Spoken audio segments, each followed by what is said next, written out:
Hello guys, good morning. Paano madagdagan ang RAM ng mga cellphone natin or yung storage ng mga cellphone natin? Pwede po natin siya guys dagdagan. Nasa phone settings lang po yan. Kapag marami kasi guys yung RAM, mas mabilis or mas smooth gamitin ang mga cellphone natin. Ganito lang po gagawin natin para madagdagan natin ito. Open lang natin ang phone settings. Alam ko po na yung iba sa atin ay gusto po talagang madagdagan ang RAM ng kanilang phone. Kasi guys, syempre, kapag marami po yung RAM, mas smooth po gamitin yung mga phone natin. Compare po sa konti lang yung RAM ng mga phone natin. Then, scroll up natin guys. Hanapin nyo po dyan ang about device or about phone. Iba-iba po kasi ang nakalagay sa mga phone settings kasi po magdedepende yan sa ating phone. Click natin ang about device or about phone. Click natin ang RAM.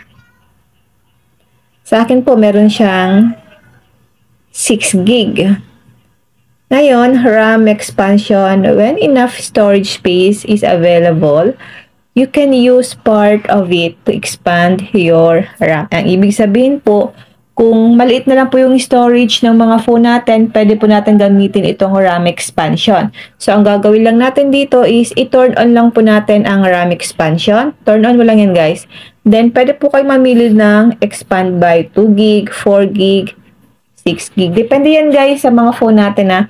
Kasi po yung iba 3 gig lang, 4 gig. Depende po yan sa device natin. So, sa akin guys is 6 gig. Pwede natin siyang itodo natin siya guys. Ilagay na natin siya sa 6 gig para mas marami yung storage or RAM natin ng ating phone. Ito po yung gagawin nyo guys once na maliit lang po yung storage ng mga phone nyo or maliit lang po yung RAM or nagkukulang na po yung storage or RAM sa inyong mga phone. So, pwede nyo pong gamitin itong RAM expansion. Nasa phone settings lang yan guys. Nasa phone settings. I-check nyo po sa inyong mga phone kung meron kayo nito. Hindi ko po kasi alam guys kung lahat po ba ng phone is merong ganitong RAM expansion. So, i-back lang po natin. Check natin. Ayan guys, pag binak mo siya, new memory will take effect after you restart your device.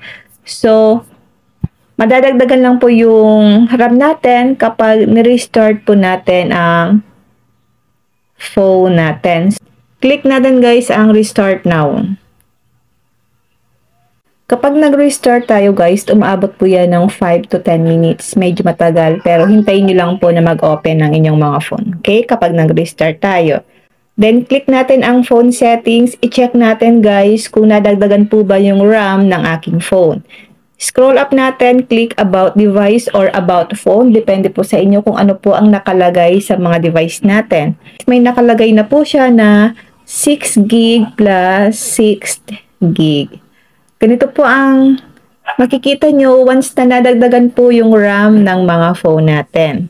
Okay, kapag maliit na po yung storage ng mga phone nyo at malapit na siya ma-full, ganito lang po yung gawin nyo para madagdagan po yung storage ng mga phone natin. Lalong-lalo na po kung marami tayo mga naka-install na mga applications, mga files, at maliit lang po yung gig.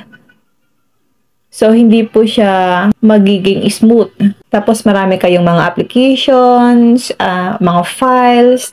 Hindi po magiging smooth yung mga phone natin. Kapag gano'n na po, pwede nyo pong dagdagan yung mga RAM ng inyong phone.